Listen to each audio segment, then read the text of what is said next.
You use the key to enter Celeste's room. However, you're startled when you notice that someone else is already inside. I've already told you the knight's everything that I know. What more do you...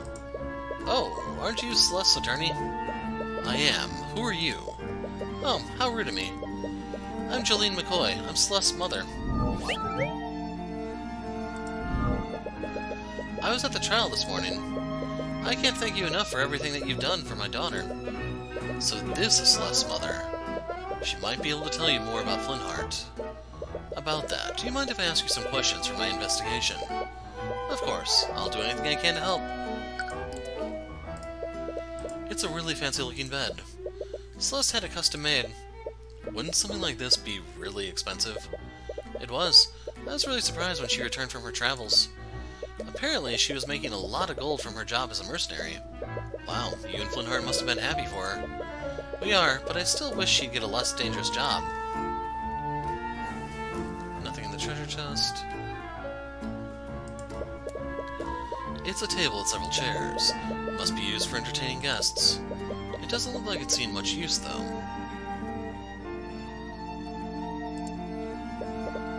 It's a painting of a woman with some sort of aquatic animal. I love that painting. Celeste brought it back from her travels. Supposedly that woman is named Madeline Kipling. From what I've heard, she runs a wildlife sanctuary for endangered species. I think the animal in this painting is called a fakip. Celeste told me that she really likes them. That's interesting. You weren't aware that these kinds of creatures even existed. It's a door leading to the upstairs hallway. That concludes everything here. Can you tell me why your husband hated mages so much? I understand that most people dislike the nobility and associate magic with them. But on that night, it's like he was furious at Celeste specifically because she was a mage. Oh, you must have talked to Celeste. I wasn't there when their argument happened, but I can only imagine what he said to her. Do you know what happened to him? Why does he hate magic so much? Celeste doesn't know about this, but years ago, Flintheart had a sister named Effie. When we were all children, we were friends with a boy named Garrick Pierce. He was the son of the ruling noble at the time. Garrick Pierce, isn't that the nobleman that was speaking with Steelwind earlier? We were all inseparable at the time. He'd always sneak into town to play with us against his family's wishes. They probably weren't too happy about that. He was quite rebellious back then, but he's a completely different person now. But everything changed when Garrick began learning how to use magic. One day, when we were playing together, he wanted to show off the spells he had learned. He was told not to use his magic without his instructor there, but he was just too excited. He began casting his spells, but something went horribly wrong. He lost control of his magic and fatally wounded Effie. We tried bringing her back into town, but by that time it was too late. She was already gone. I'm sorry. That must have been traumatizing for all of you. The next day, the Arcane Inquisition came to investigate what happened. House Pierce used their connections to cover up what happened. They even threatened Flintheart's family into keeping quiet. After that, the official story was that Effie had been mauled by a wolf. And that's not surprising. The nobility seldom take responsibility for their actions even for a mistake like that. So we now have the Flintheart sister notes. Something changed in Flintheart after that. He began speaking out against the nobility. Eventually, he started hosting rallies in this very tavern. Each night, more and more people began listening to his words and joining his cause. The number of people that he'd gotten under his banner was terrifying. There was even talk of an outright revolution against the kingdom. That might explain why someone would go out of their way to kill him. I knew how much danger he was putting himself in, but no matter how hard I tried, I couldn't convince him to stop. His attitude didn't even begin to change until we adopted Celeste. Can you tell me more about Celeste? How did she become a part of your family? It all happened many years ago, back when the McCoy Tavern was still open. We were closing one night when we found a baby with white hair abandoned in the dining area. We waited weeks for her parents to come by, but no one ever came looking for her. And that baby was Celeste. Yes, Flintheart and I had always wanted a child. I thought that Celeste must have been a gift from the Scaled Lord. But one day I saw Celeste practicing her magic. I think that's when I realized that someone from the nobility must have abandoned her at our inn. I didn't care though, I loved her all the same. I'm sure Flintheart did too. Wait, you knew that she was a mage all this time? I did. You haven't known her very long, but she's a terrible liar. Flintheart must have noticed it too, but I think he didn't want to believe it. It's my fault. I should have forced him to see the truth. I spoke with Celeste earlier. She thinks that her father hated her because she was a mage. There's no way he would ever feel that way. He loved her more than anything in the world. No matter what he said to her that night, nothing would ever change that. After seeing them together, you figured as much. Celeste was the world to him. When we adopted her, it was the first time in decades that I had seen him so genuinely happy. They must have been really close. More than anything. Do you want to hear a story? Celeste had just returned from her travels. She wouldn't stop talking about this foreign drink that she loved. I think it was called lotus juice or something strange like that. Well, Flintheart did everything he could to have it shipped here. He called in a bunch of favors with some of his revolutionary friends. But in the end, he was only able to get a single bottle of it. Is it really that rare? Yes. I wouldn't be surprised if it were the only bottle of lotus juice in the region. Wait a minute, lotus juice? Is this the bottle that Flintheart bought? You show her a picture of the shattered bottle that you found next to Flintheart's body. It is. Oh no, he was going to surprise her with it. I found the broken pieces next to Flintheart's... well, I found them in the dining area. That's strange. He'd been keeping it in our room so she wouldn't find it. Really? When was the last time you saw it? Right before I left the house that night. It was right before their big argument. So it wasn't just lying around in the bar. He decided to retrieve it after the argument. So we now have an update on that. Alright, you think you've investigated everything you can for now. But there's still one last thing you need to do. You ready yourself for one last conversation with Celeste. Okay, it's time to waterboard her, boys. You're back! Did you forget something? Actually, there's one last thing I wanted to talk to you about. Oh? Earlier you said something that I just can't let go. You said that your father died hating you. But after everything I heard about him, I don't think that's true. Your father loved you, Celeste, even in his final moments. You desperately want to reach her. If she keeps believing that he hated her, that thought will eat away at her for the rest of her life. You know that better than anyone. He's just lying to make me feel better. But it looks like it won't be that simple. You'll need to win an argument against her if you want her to see the truth. So we don't even get a profile here.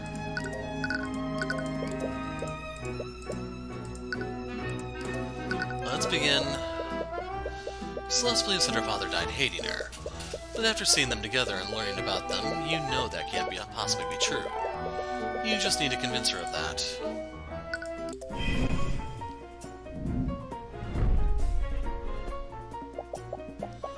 I know you're just trying to make me feel better, and I really do appreciate it. But everyone knows that my father hated mages.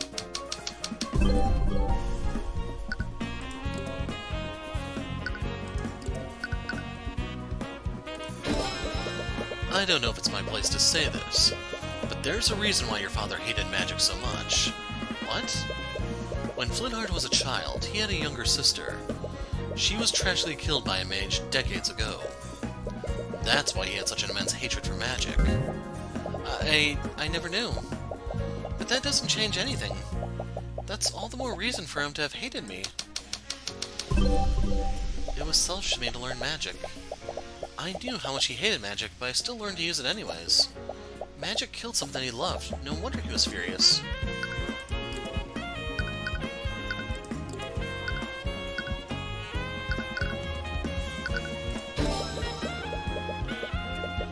But you didn't learn magic to benefit yourself, did you? You learned it to save your family after your tavern was shut down. That's... You're a good person, Celeste. And you did everything you could to help your family. I'm sure your father recognized that. Just shut up. What? Shut up! Just stop it! Whatever composure she had before slowly breaking down. You weren't there. You didn't hear what he said to me. In his final moments, he could only think of how I betrayed him. I could see it in his eyes. There's no way he would ever forgive me.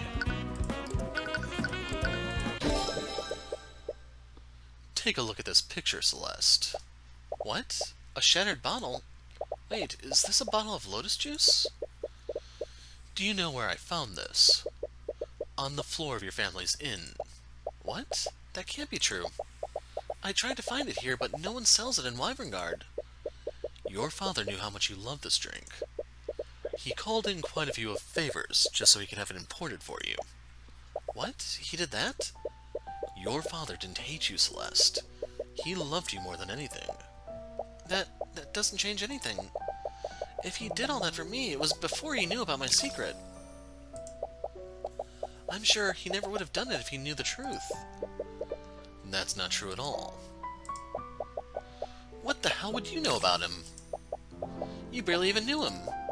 How could you possibly know how he felt about me? Don't you think I want to believe that he still loved me before he died? But I know the truth. There's no way he would ever forgive me for what I did. It's not just the fact that he bought the drink for you. It's also where the bottle was when it shattered. What do you mean? Your mother said the bottle was stowed in her room before your argument. But I found the shattered bottle in the lobby, where his body was. I ran into him before I went to look for you. He was going upstairs to his room. That can only mean one thing. He went to retrieve the bottle after your argument ended. What? Why would he have it? It's because he was going to give it to you, Celeste. He was going to give you a gift to apologize for what he said to you. He was going to apologize? Your father loved you, Celeste. And as tragic as it is, he was going to try to apologize to you before he was murdered. I don't like this. My daughter, working as a mercenary of all things. Come on, Dad. You know I can handle myself. I don't doubt it. But you still shouldn't have to risk your neck for our sakes. They closed the inn, Dad. We won't be able to survive unless I do this. Just be careful, okay?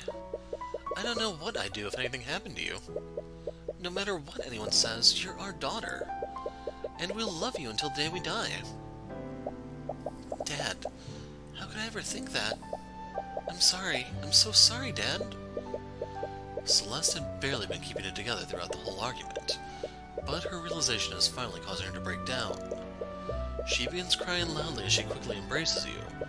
In this cold, dark place, she probably hadn't felt the warmth of any kind for days.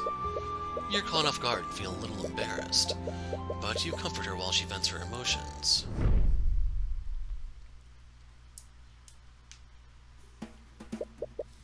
Are you feeling better? Yeah, I think I'm okay now. I've been thinking such horrible things this entire time. She looks at you and gives you a warm smile. It's probably the first time you've seen her genuinely smile since this whole ordeal started. Thank you. But is everything really going to be okay? I'll make sure of it. I'll get justice for you and your father. It doesn't matter who stands in my way. Even if they're a man, king, or god. You're completely different now. What happened to the nervous wreck from before? Please forget about that. Anyways, take some time to rest. The trial is going to resume soon. With that, you've done everything you can for now. You've learned a lot about what happened the night of the murder. You just hope it's enough. But even with your investigation, you still don't know what the prosecution has planned.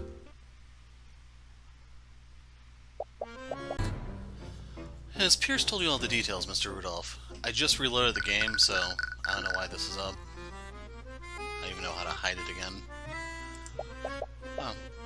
Will you remember them? Yes, I pride myself on my eidetic memory. Just so there are no misunderstandings. I do not approve of this. You said it yourself, Lady Steelwind. There's no possible way that I could have done the deed. It has to be the bastard child. We don't know what sort of tricks Ruby Timora might pull tomorrow. Just see this as a way of securing a just verdict. I actually want to read that real quick. Yeah, the double just is redundant. That shouldn't be there.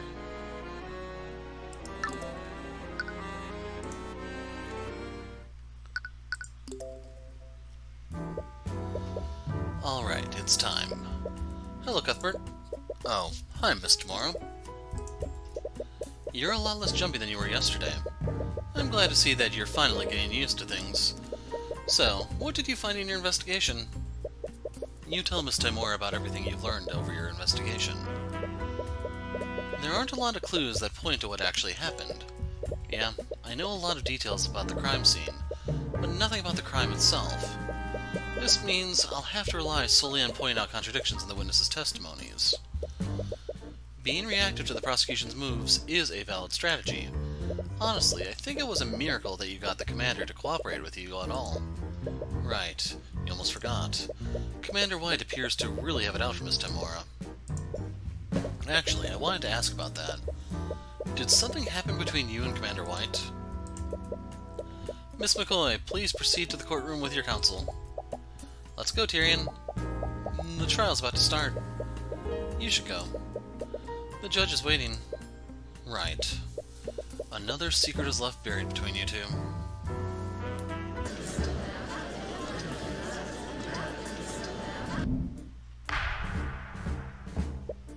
Court is now resumed for the trial of Celeste McCoy.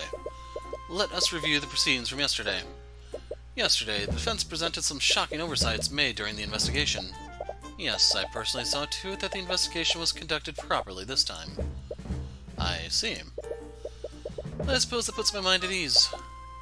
At yesterday's trial, we found an inconsistency between the crime scene photo and the autopsy report.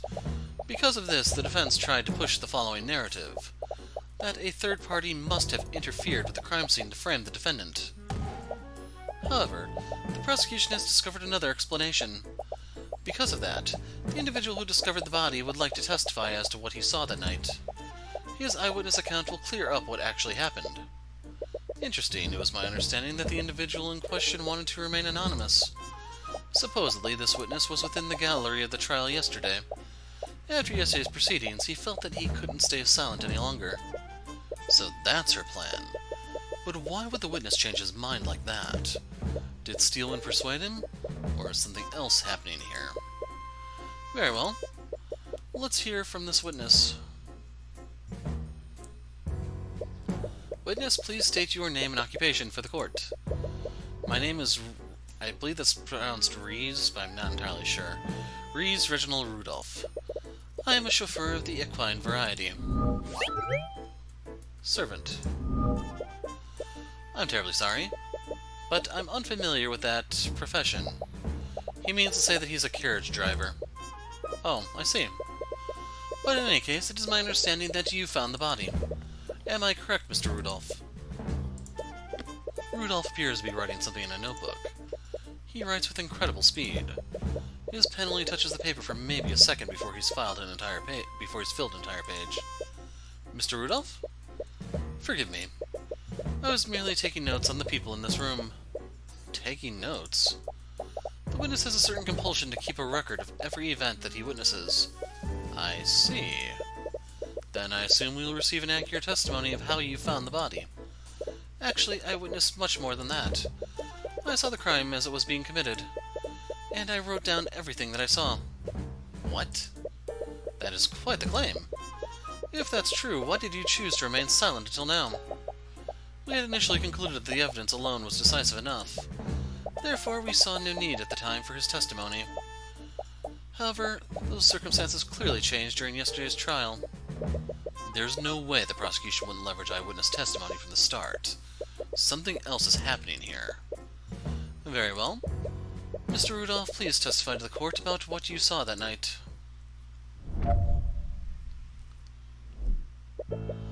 I was transporting a client to my carriage that evening.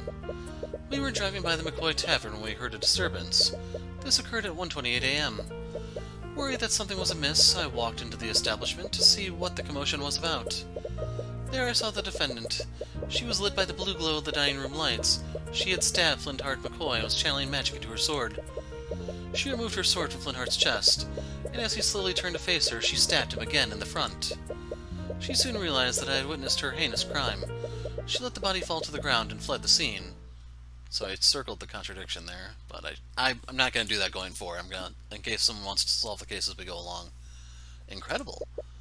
If everything occurred as the witness described, then I see no room for debate. Of course, the evidence has always been irrefutable. You don't remember seeing him when you left to look for Celeste, but it was pretty dark. Celeste, did you see this man that night? No, this is my first time meeting him, and I didn't see him when I ran out of the tavern that night. So, he has to be lying. Does that mean he's the one who killed my dad? She tries her best to hide it, but you can sense her restlessness. It's hard to say right now, but it's definitely a possibility. The defense may now begin their cross-examination.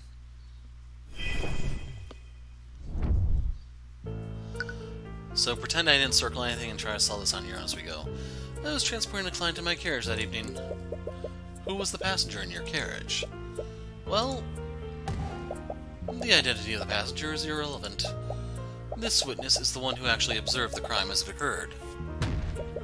If there was another person at the scene, they may also have crucial testimony.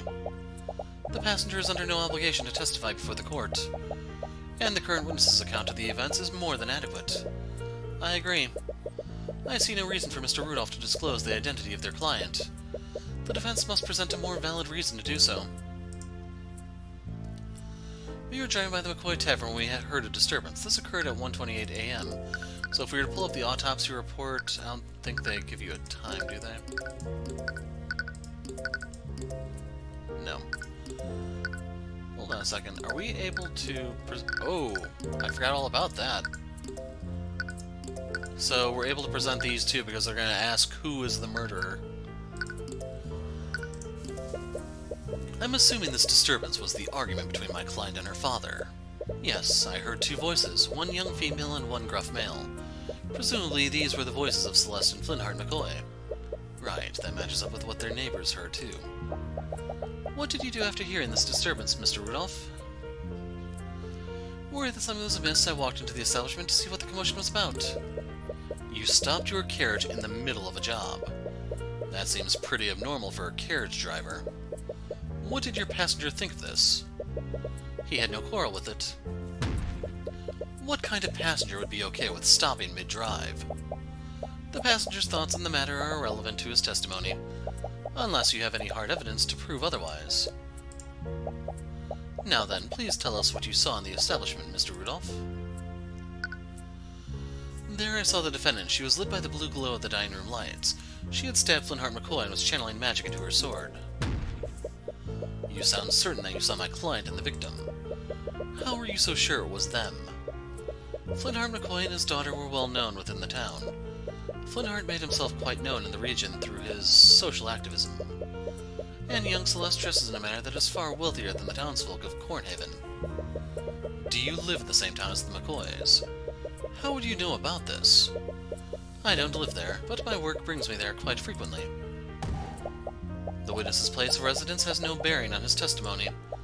What matters is that he was there when the murder occurred. Why steal when deflecting questions about his personal life? She removed her sword from Flintheart's chest, and as he slowly turned himself to face her, she stabbed him again in the front. So, you're saying that my defendant stabbed him twice with her sword? Yes, that's exactly what I saw. But there's only one visible wound on the body. If what you say is true, then that means that she stabbed him through the same wound. Isn't that extremely improbable? It's actually impossible with the height difference, believe it or not. Improbable, but not impossible. It is strange, I'll give you that. But nevertheless, that's what the witness saw happen. She's really reaching with this. But you won't get anywhere unless you can prove that he's lying. She soon realized that I had witnessed her heinous crime. She let the body fall to the ground and fled the scene. And you let her get away. I'm just a simple carriage driver. I have no way of combating an armed assailant. The witness also saw the defendant using magic. Did you honestly expect a chauffeur to subdue an armed mercenary? You suppose that she has a point there. He must have come up with a detailed story beforehand and wrote it down. His little quirk of writing down everything in the perfect cover for him to read over his notes. I guess it would be hard to catch him lying if he has a way to keep his story straight. Actually, it's just the opposite. With all those details, it will be that much easier to find an inconsistency. You just need to find out which detail is incorrect. So, unfortunately, I made a big point out of pointing out that it's dark. Objection! Mr. Rudolph, you testified that you saw my client murdering the victim, and you supposedly saw her casting magic while doing so. Yes, I could never forget such a grisly sight. That moment was burned into my memory. I see. Well, it's funny that you say that. How so? Because your entire testimony was a complete lie. What? Are you accusing the witness of perjury? Surely you know that such accusations can't be made lightly, Mr. Cuthbert. My accusation is far from baseless, Prosecutor Steelwind. Take a look at this report. The dining room lights are artificery devices that are powered by an arcane power cell. However, that same arcane power cell was broken during the time of the murder. The dining room lights had no energy, and the room would have been pitch black. The witness couldn't have seen anything, much less a homicide. Wait, I can explain. There's no need, witness. You could have easily seen another source of light. Perhaps one of the McCoys lit a candle because of the blackout. The witness clearly described a source of blue light. A candle or lantern wouldn't emit a color like that. Then the witness was clearly mistaken. The witness records everything he sees in his notebook. He even remembers the exact times that each event occurred. So why would he be incorrect about such a clear and obvious detail? No, what the witness saw was clearly some form of magic. And due to the lack of power, it couldn't have been artificery. It must have been an arcane spell. That's it. What is it, witness? I must have made an incorrect assumption. Please allow me to revise my testimony. What do you think of this, Prosecutor Steelwind? If the witness wants to revise his testimony, then I see no harm in obliging him. And you, Mr. Cuthbert? If he thinks he saw something different, then it's only fair to hear him out. You'll tear through each of his lies no matter what he does. I remember now, yesterday, it was revealed that Flintheart was killed using magic. I must have seen Flintheart's daughter channeling a magic spell. The spell was called Mageblade, am I correct? That's it, the blue glow that I saw must have been created by Mageblade. So I flicked over this one very briefly, I don't know if anyone saw it. I see. So the blue light that you saw came from the defendant's magic. Mr. Cuthbert, you may proceed with your cross-examination. With pleasure.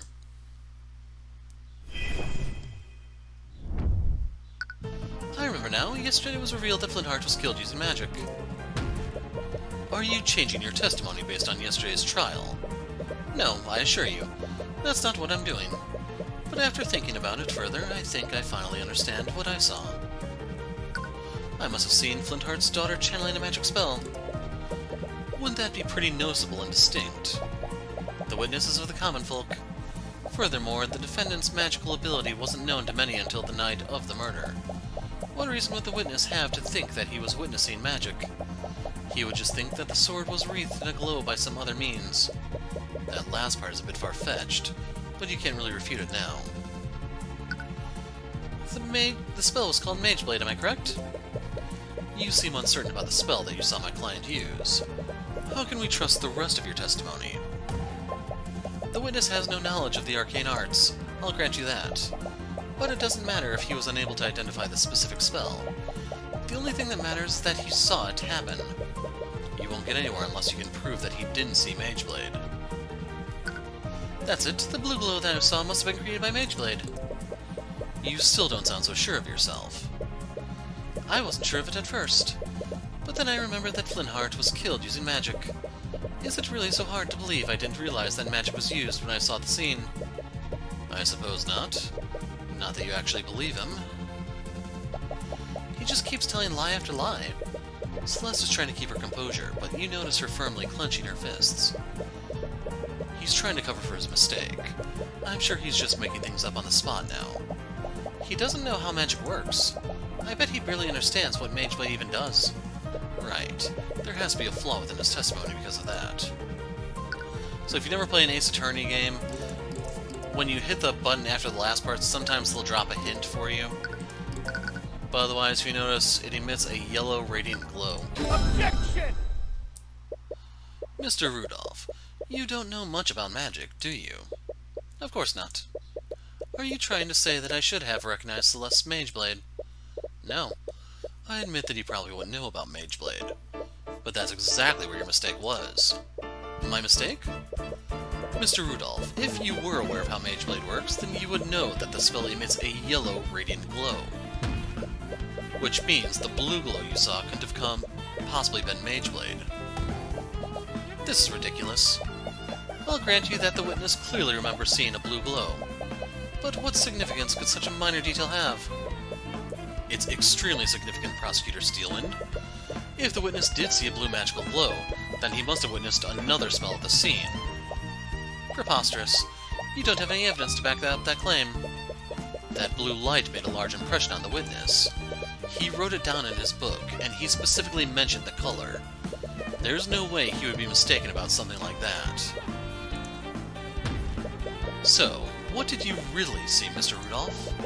Did you see my client at the scene casting a spell that she couldn't possibly cast? Or did you see another mage at the scene? Well? Your Honor, the defense has no right to accuse the witness like this. Let me remind you that perjury is a crime, Mr. Rudolph. If you are found to have lied in your testimony, you will be prosecuted. No, wait, please. Now that is quite enough of that.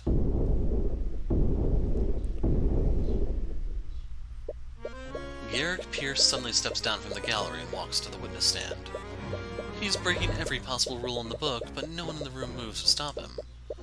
The bailiff looks to the judge nervously, but the judge just narrows his eyes and carefully watches Pierce. Pierce, meanwhile, shoves the still flustered Rudolph off of the stand and begins addressing the courtroom. What is he even doing here? I will not stand by while you harass my servant. Pierce, we discussed this. There is no need for you to take the stand. And what, pray tell, did they discuss? Nonsense, I have nothing to hide. And if you had done your job properly, I wouldn't have needed to intervene. For the first time, Steelwind doesn't seem to have control of the situation. What is the meaning of this, Miss Steelwind? Who is this man? This is Garrick Pierce, Your Honor. That is Lord Garrick Pierce to you, Steelwind. I am the honorable heir to the Pierce noble house. In any case, I must apologize. I'm afraid that these misunderstandings are entirely my fault. What do you mean? You see, Rudolph wasn't the one who witnessed the crime that fateful night. It was me. I was the one who witnessed the crime. I had my driver report the body so that I could remain anonymous. What? Are you saying that you had Rudolph lie for you? I simply dictated to him what I saw and had him repeat that to law enforcement. It simply wouldn't do for a member of the nobility to appear publicly in court. Lord Pierce? Regardless of your intentions, this is a very clear act of perjury. But from the look on the judge's face, you can easily tell that he won't face any actual consequences. I understand, and I will accept the consequences of that. But I would be remiss if Rudolph's shoddy testimony allowed that girl to escape her crimes. Please let me testify as to what I saw that night. Very well. This is highly irregular, but I believe the court will benefit from hearing your testimony. However, know that this misconduct has hurt your credibility. Very well.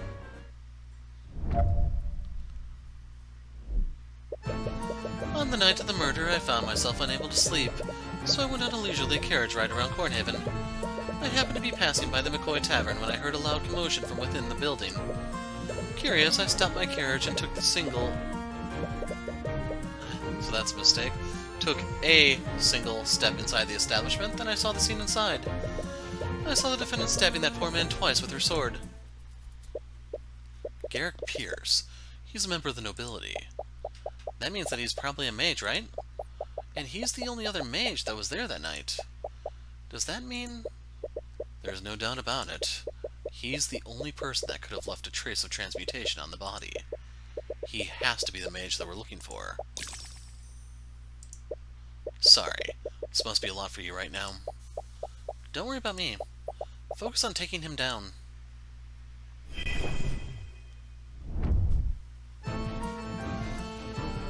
The night of the murder, I found myself unable to sleep, so went on a leisurely carriage ride around Cornhaven. That seems like a strange way to pass the time. Not that you believe him for a second. The witness's eccentricities are beside the point. What matters is that he was clearly at the scene. I wouldn't quite put it that way, but nevertheless. I happened to be passing by the McCoy Tavern when I heard a loud commotion from within the building. I'm guessing this commotion was the argument between my client and the victim. One would conclude that yes. As we all know, both of them became quite loud during their argument. It's not unreasonable to say that the witness heard them from his carriage. Curious, I stopped my carriage and took a single step inside the establishment. Then I saw the scene inside. If he was at the tavern entrance, that would mean he was here. So the map has been updated. You saw the entire scene from the tavern entrance.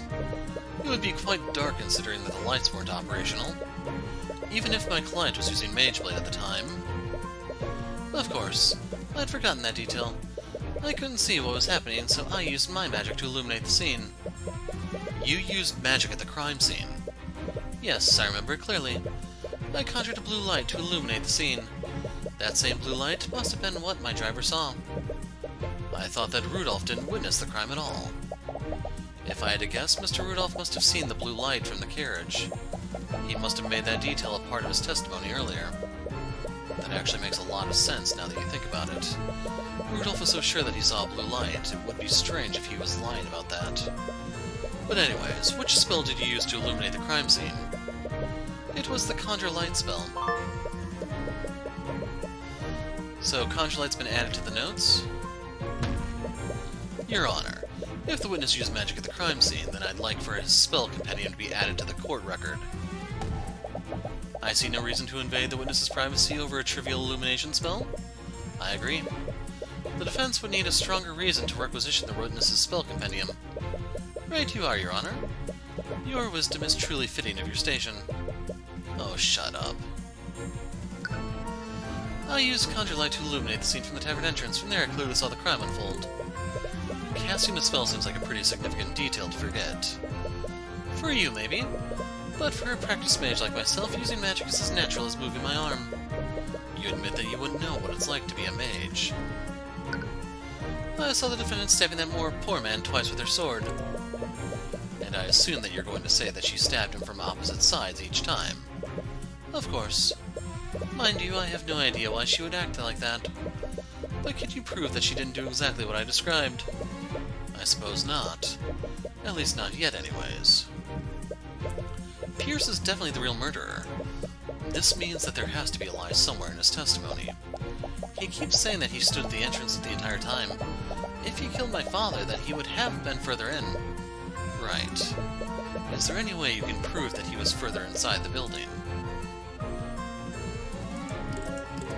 So there's two different pieces of evidence that we can use here. So if we were to look at the crime scene picture... Nope, that's the wrong one. Which one is it?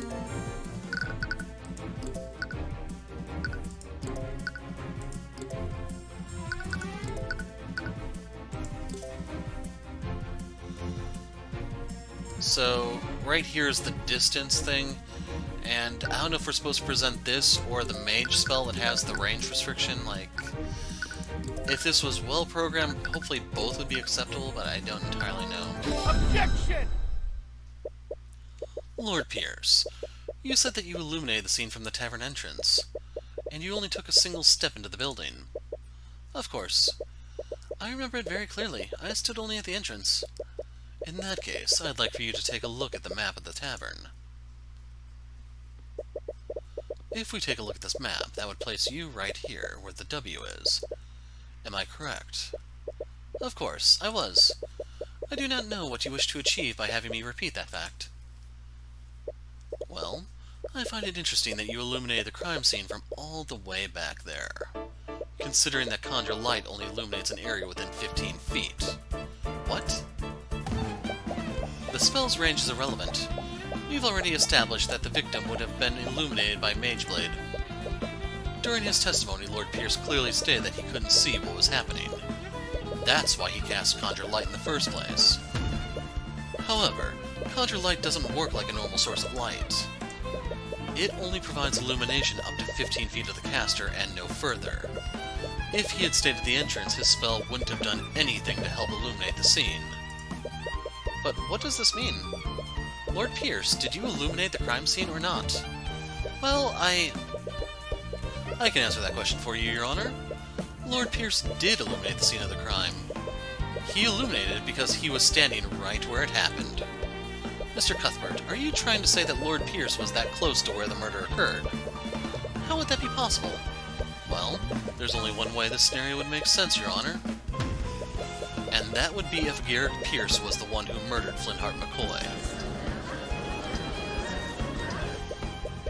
Hold on for a moment. This is absurd. I could have easily used a different spell to illuminate the room. And which spell would that be, Pierce? The name escapes me. I'm not sure which one it was now that I think about it. You idiot. Well, maybe we can figure it out together. When you relinquish your spell compendium to the court. What? This is a clear violation of my privacy. Steelwind, why aren't you objecting to this? If you had listened to my instructions, you wouldn't be in this situation. You've made your bed, now lie in it. Steelwind, you treacherous... That's enough.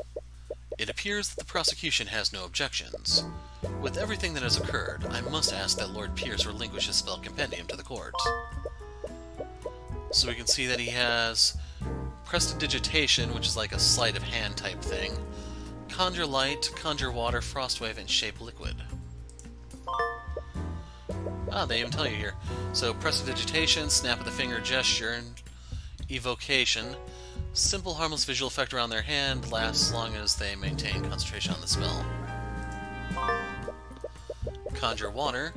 Water magically flows out the caster's hand, flows as long as the caster maintains concentration. Spell is Acquio.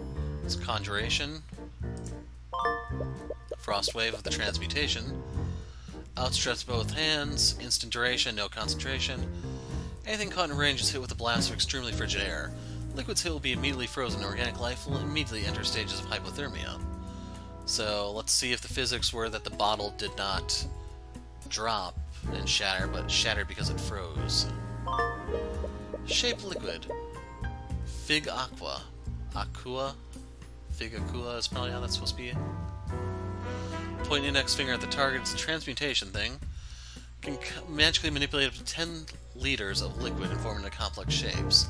They can choose to freeze the liquid and solidify it. Good job, Tyrion. We got a spell compendium. With that, this case is as good as yours. Or is it? She didn't even try to stop you from taking the spell compendium. She wouldn't let that happen just to spite Lord Pierce.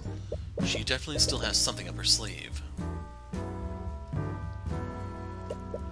Your Honor, I've looked at the spells in Lord Pierce's compendium. Conjure Light is the only spell that he can cast that would shed a blue light. This renders his testimony in many of his statements false. You can practically hear Lord Pierce grinding his teeth. Your Honor, Lord Pierce could very well be a suspect in the murder of Flintheart McCoy. The defense argues that this presents enough reasonable doubt to acquit the defendant. I acknowledge that Lord Pierce's actions are quite suspect. However, I will not pass a verdict just yet. There is much more we need to learn. What? That's not how it works. We prove that there's reasonable doubt. That should be enough to acquit me, right? In a normal case, maybe, but it's different for this trial. The public won't accept an unsolved homicide involving magic. Unless we can unequivocally prove your innocence, the court will keep drawing out this case. What? But that's not fair. That's just how the system works. Our court system doesn't exist to exact justice. It exists so that the kingdom can save face. No. However, the court will be suspending the trial of Celeste McCoy until further notice. That is, until Lord Pierce can be investigated as a possible suspect. Objection!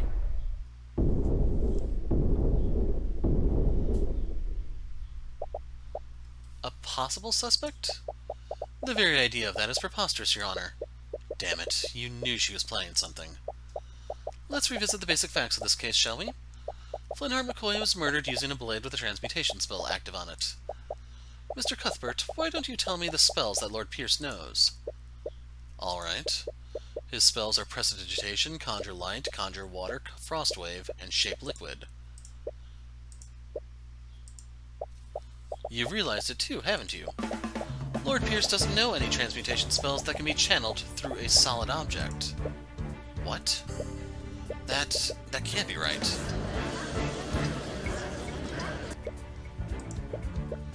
You're right. You're absolutely right, Lady Steelwind. I couldn't have possibly committed the murder. I see. With that in mind, that would leave the defendant as the only possible killer. But he was the only other mage there. He has to be the real murderer. But he doesn't know any transmutation spells that can affect a solid object. We can't prove that he stabbed him while casting magic. Wait a minute. How did he do it then? She's right. How did he do it? If there are traces of transmutation magic on the wound, then Flintheart was definitely stabbed by something magical.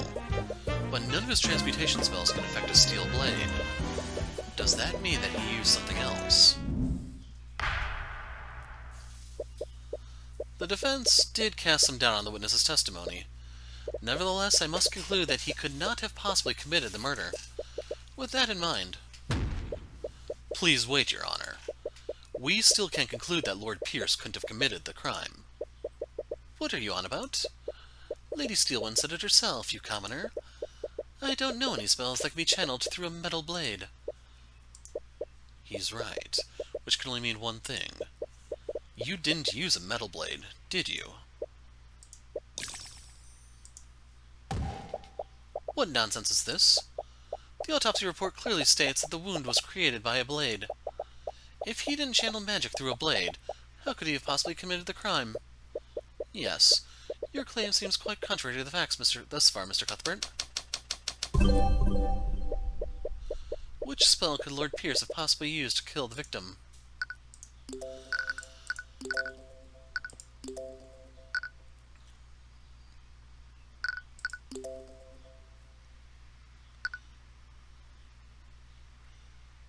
Form it into complex shapes at any time the caster can choose to freeze the liquid and solidify its current shape.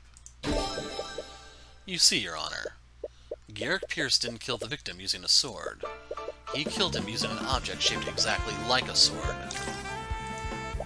What? I'm afraid I don't quite understand, Mr. Cuthbert. I'd like for the court to take a look at Lord Pierce's spell compendium.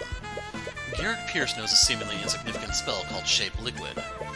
With it, he can control a body of water and shape it in any complex shape he wants.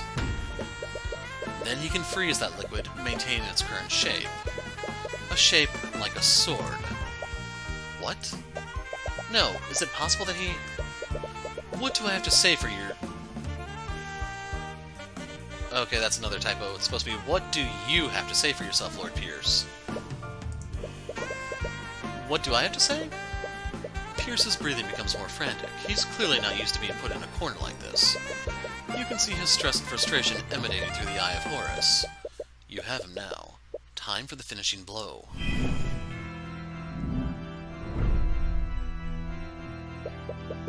I'll tell you exactly what I have to say, you commoner. I'm not the one on trial here. We're here because that bastard child didn't know her place. She's just a peasant, yet she still learned the arcane arts. And look what happened. I saw the murder. I witnessed everything. That girl used our holy arts to murder her father in a fit of rage.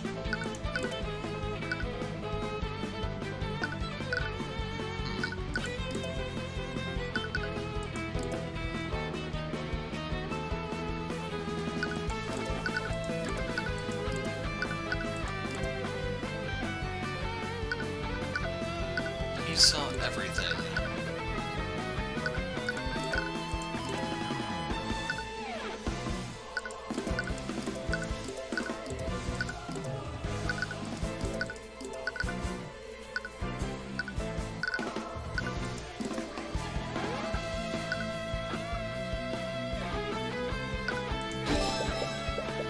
And how, pray tell, did you see everything?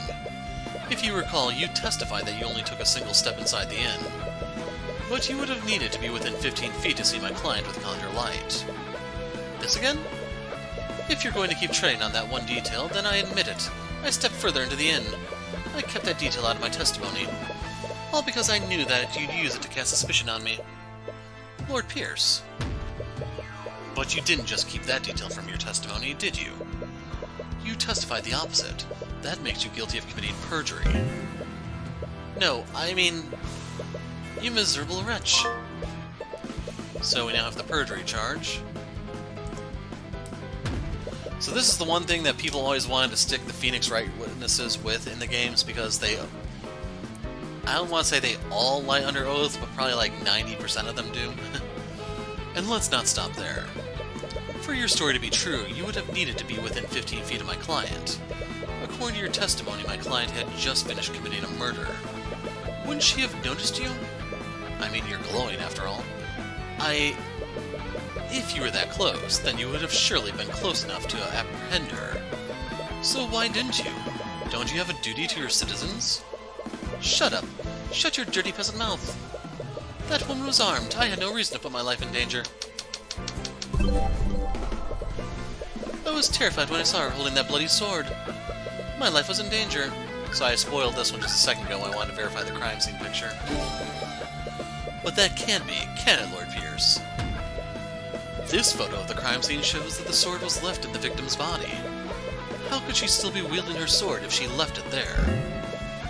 What? Damn you! Damn you! Steelwind, why aren't you saying anything? What? Prosecutor Steelwind has lost her usual air of confidence. You find it strange, though. Even when you had the advantage, she always maintained her usual poise. Lord Pierce, please pull yourself together. How can I remain calm when this charlatan is trying to frame me? This is a complete travesty of our justice system. I came here to reveal the truth and testify against that criminal. And what do I get instead? Slander from some lowly defense attorney.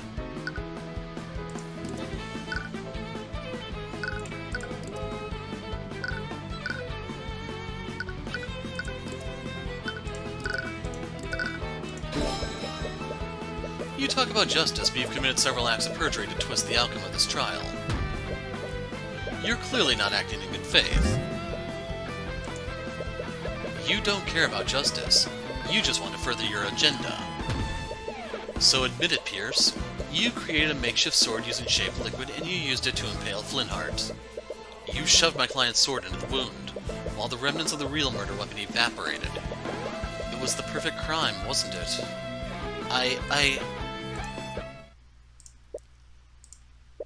What?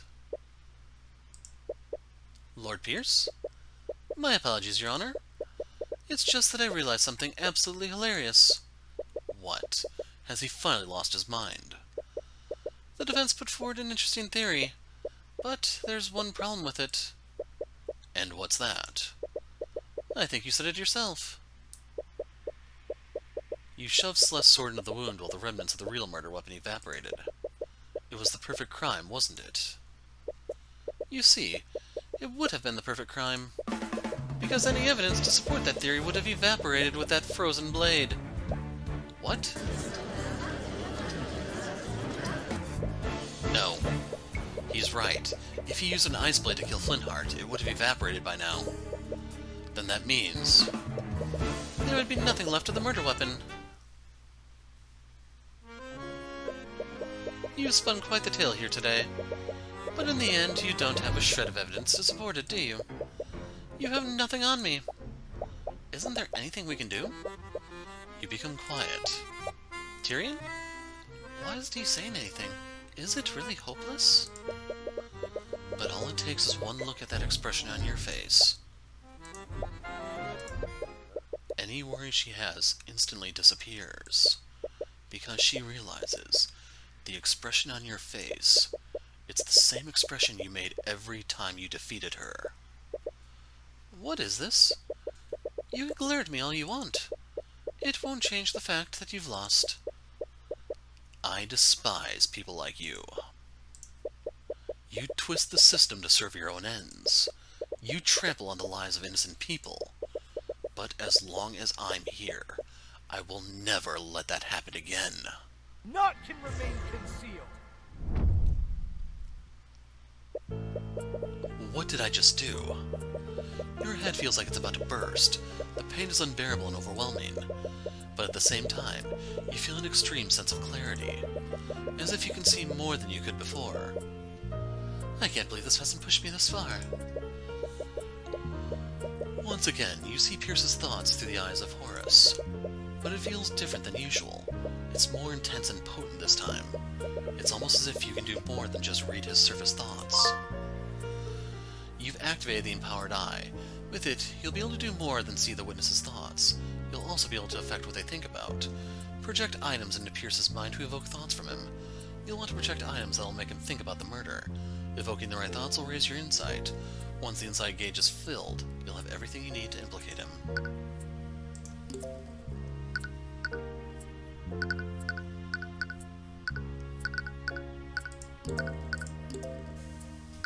They don't tell you anything there.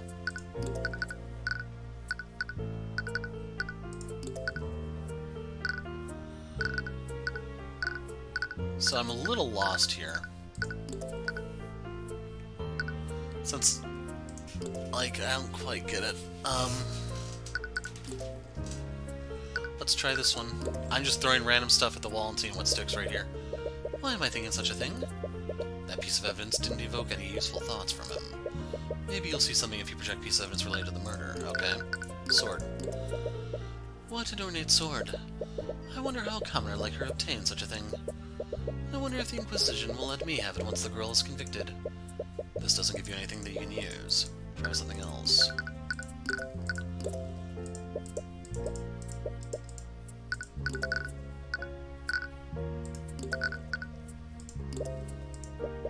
Why am I thinking of such a thing?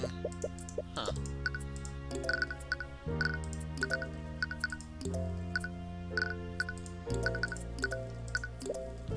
Flintheart. How did it come to this? No, he was the one who chose to spread dissidence among the Crown, against the Crown. He should have known what would happen.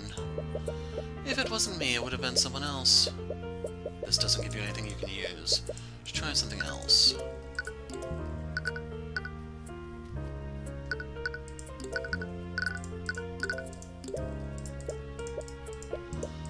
Okay, they don't really explain this one too well, so we're just throwing stuff and seeing what sticks. Good news is it doesn't seem like there's any consequence for failing. Okay, I missed something there. Even now, that image is still lingering in my mind. I didn't expect this experience to have such an effect on me. Doesn't give you anything you can use. Try something else. Why am I thinking of such a thing?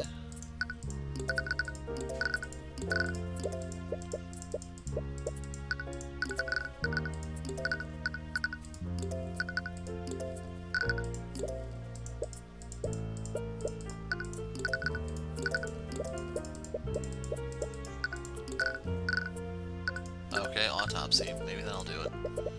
Nope.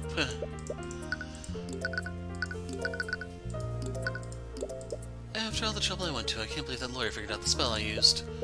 Well, no matter. It's not as if there's any evidence to prove that I used it. I'm lucky that old fool had that bottle of water with him. Oh my god, that's...